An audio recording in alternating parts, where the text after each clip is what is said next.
Հրապարակ թերթը գրում է ուրբաթ երեկոյան Նիկոլ Փաշինյանը հերթական փակ հանդիպումն է ունեցել Ազգային ժողովի քաղաքացիական պայմանագիր խմբակցության հետ։ Ներկային եղել նաև կառավարության եւ վարչության անդամներ։ Չնայած Փաշինյանը ԿՊԱ-կանների վախը բռնել է, որ քննարկումից արտահոսք չանեն, որպեսզի Աղազարյանի օրը չընկնեն, սակայն պատգամավորներից մեկը թերթին պատմել է, որ անսպասելի հանդիպման պատճառը Եղիշե Կիրակոսյանի հրաժարականն է եղել։ Փաշինյանը ԿՊԱ-կաններին ասել է, որ խաղաղության գործընթացը գլուխ չի գալիս, Ալիևը չի հրաժարվում ոչ հայցերից, ոչ միջանցքի պահանջից, իսկ եթե մենք մերժենք, ապա պատերազմ անխուսափելի է լինելու։ Նա նախատել է խմբակցության պատգամավորներին, որ պետք է այդ մասին ակտիվ իրազեկել հանրությանը, որպեսզի բոլորը հասկանան։ Ի դեպ վերջին շաբաթներին ԿՊԱ-կաններն ակտիվ այցեր են կատարում հատկապես Սյունիք։ Օրինակ, էկոնոմիկայի նախարար Գևորգ Պապոյանն անցած շաբաթ 2 այց է կատարել եւ հանդիպել կուսակիցների հետ։ Նրանց ինստրուկտաժ է արել, որ նրանք էլ իրենց հերթին սյունեցիներին վախեցնեն պատերազմով։ Ակնհայտ է, որ Ալիևն ու Էրդողանը հասկացել են, թե ինչպես ստանան իրենց ուզածը Փաշինյանին պատերազմով վախեցնելով։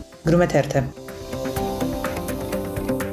Իրավունք թերթի տեղեկություններով Գյումրիի քաղաքապետի թեկնածուներ Մարտուն Գրիգորյանն ու նախկին քաղաքապետ Վարդան Ղուկասյանն ուղիղ կամ միջնորդավորված հանդիպել ու քննարկել են միմյանց հանդեպ հարաբերությունները։ Մասնավորապես նպատակը եղել է այն, որ եթե ընտրություններին անցնեն 1-ից 3-րդ տեղերով, որքան է հնարավոր կոալիցիա կազմելու տարբերակը։ Երկու կողմից էլ լավատեսորեն է տրամադրված, որ անհրաժեշտ պահի լեզու կգտնեն։ Գրում է թերթը։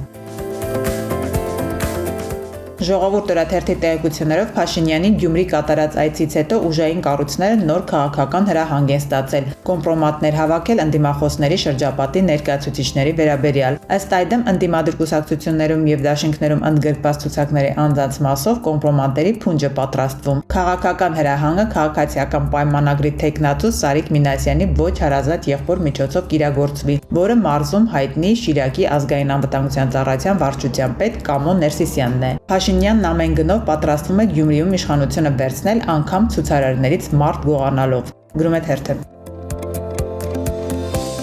Հրապարակ թերթը գրում է Կիրակի օրը Գյումրուց հետո Նիկոլ Փաշինյանն այցելել է նաև Փարաքար, որտեղ նույնպես մարտի 30-ին ընտրություններ են։ Գյումրու խայտառակ ընդունելությունից հետո քաղաքացիական պայմանագրի վերնախավը որոշել է Փարաքարում նախապես չհայտնել Փաշինյանի այցի մասին, որ կարողանան լավ մասով կապահովել։ Վարչապետի այցից 1 ժամ առաջ համայնքի կենտրոնում քաղաքացիական պայմանագրի տեխնացու Լյուդվիգ Գյուլնազարյանը համերգ էր կազմակերպել, որին մեծ թվով փարաքարցիներ են ներկա եղել։ Համերգի կեսից լուրը հասել է, որ Փաշինյանը գալիս է։ Համերգը լսելու եկած փարաքարցիներից շատերը չեն հավատացել, սակայն այցից կես ժամ առաջ ոստիկանությունն է լցվել գյուղ, ոմանք հասցրել են հեռանալ։ Իսկ Փաշինյանն նախրանիքներով քայլել է համերգ լսելու եկած բազմության միջով, բարևել, նկարվել եւ արագ հեռացել։ Գրում է թերթը։